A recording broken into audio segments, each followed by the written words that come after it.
Il était 23h45 quand je franchis les portes de cette boîte de nuit, la musique me cognant dans la poitrine comme un tambour incessant.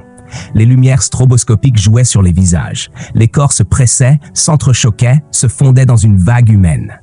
J'étais seul, mais j'avais ce feu en moi, cette énergie qui me poussait à ne pas rester dans l'ombre.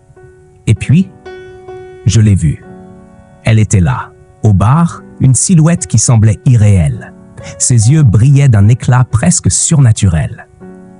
Je n'ai pas réfléchi. Je me suis approché, mon cœur battant à l'unisson avec la musique.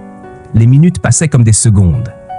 Elle riait à mes blagues, jouait avec ses cheveux, et moi, je ne pensais plus qu'à elle. Quand la boîte a commencé à se vider, je lui ai proposé de continuer la soirée ailleurs. Elle a accepté avec un sourire qui me glacera toujours le sang. Une fois chez moi, l'atmosphère a changé. La lumière était plus douce, mais il y avait un frisson dans l'air. Chaque geste semblait amplifié. La nuit est passée, rapide, presque irréelle. Et quand j'ai fermé les yeux, j'étais persuadé que rien de mauvais ne pouvait m'atteindre. Le matin, je me suis réveillé seul. Je me suis étiré et c'est là que j'ai vu ses affaires. Ses talons, son sac à main, ses vêtements, tout était là. Mais elle avait disparu. Pas un mot, pas un bruit. Juste une trace, un parfum léger qui flottait encore dans l'air, comme un avertissement que je n'ai pas su comprendre. Je me suis dit que c'était juste un tour de son imagination, une fille qui s'est éclipsée discrètement. Mais quelque chose au fond de moi savait que ce n'était pas si simple, et que cette nuit n'était que le début. Les jours qui ont suivi furent étrangement lourds. Chaque matin, je me réveillais avec ce sentiment que quelque chose m'observait, invisible mais présent. La maison semblait différente, comme si l'air lui-même avait changé, chargé d'une tension que je ne pouvais expliquer. Tout commença avec les petits détails, une lumière qui vacille sans raison, des objets déplacés que je n'avais pas touchés. Le parfum qu'elle laissait derrière elle, subtil mais entêtant, revenait parfois flottant dans l'air alors que je savais que je n'avais ouvert aucune fenêtre. Puis vinrent les rêves. Des cauchemars où elle apparaissait, mais pas comme je m'en souvenais. Son visage semblait se fondre dans l'ombre, ses yeux brillaient dans l'obscurité, et sa voix me chuchotait des choses que je ne voulais pas comprendre. Je me réveillais en sueur, le cœur battant, et l'air de ma chambre semblait plus froid qu'avant. Un soir, je rentrais du travail et trouvais mon salon plongé dans une pénombre étrange. Les rideaux étaient fermés alors que je les avais laissés ouverts, et sur le canapé, son sac était ouvert, ses affaires éparpillées comme si quelqu'un les avait manipulées. Je n'étais pas seul, je le sentais. Chaque son était amplifié. Le craquement du parquet sous mes pieds, le souffle du vent contre la fenêtre, un murmure à peine audible qui semblait venir de l'ombre.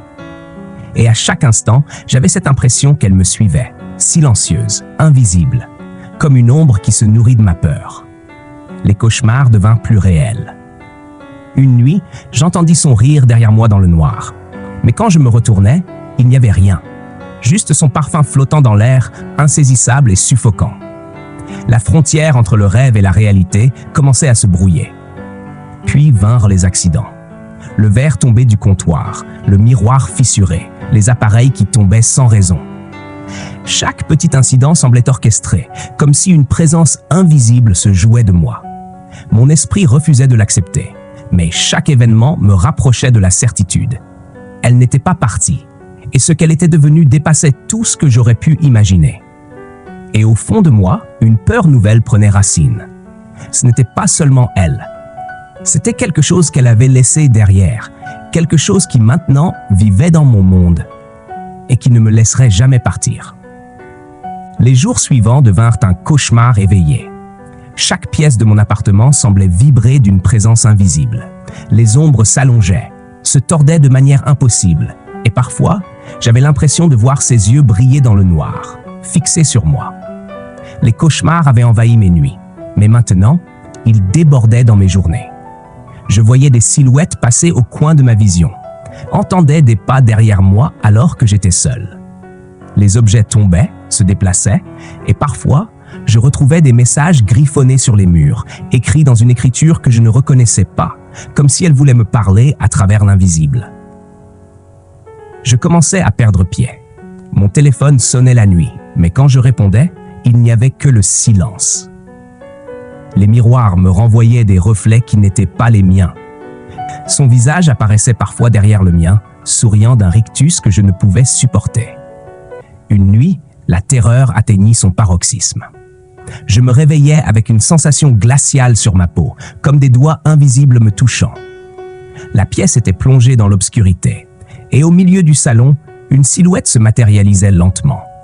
Ses cheveux flottaient, son regard transperçait l'ombre, et d'une voix douce mais terrifiante, elle murmura mon nom. Je ne pouvais bouger, je ne pouvais crier. Tout ce que je pouvais faire, c'était regarder. Le lendemain, les voisins commencèrent à remarquer mon comportement étrange. Je parlais seul, sursautais pour un rien, et parfois je leur adressais des regards, comme si j'espérais qu'ils voient ce que je voyais. Mais personne ne voyait rien. Et c'était exactement le problème. Personne ne voyait la menace qui vivait maintenant dans mon monde.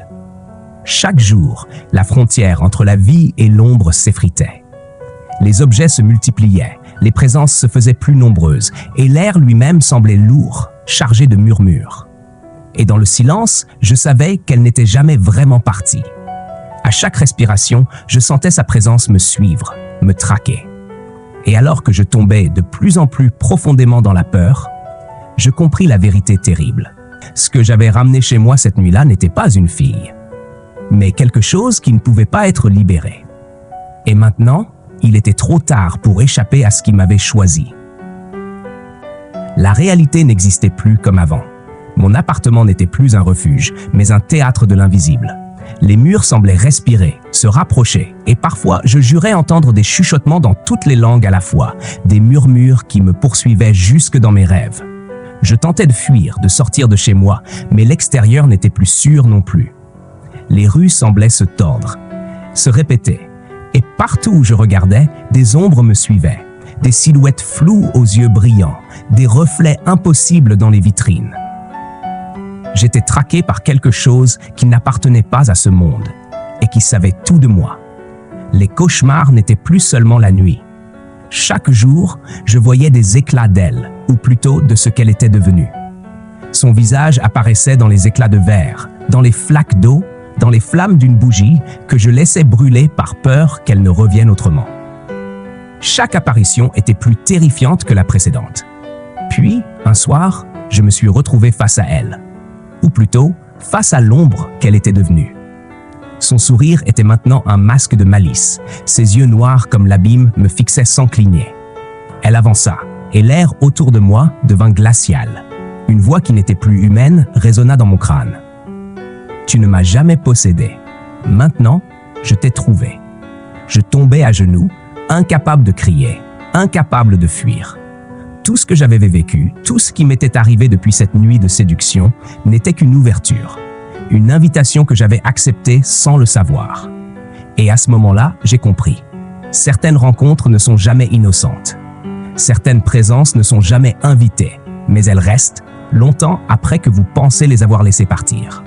Le dernier souvenir conscient que j'ai est le souffle glacé sur ma nuque, le rire sinistre qui résonnait dans tout l'appartement et la certitude que ce que j'avais cru être une nuit passionnée était en réalité un portail vers l'horreur.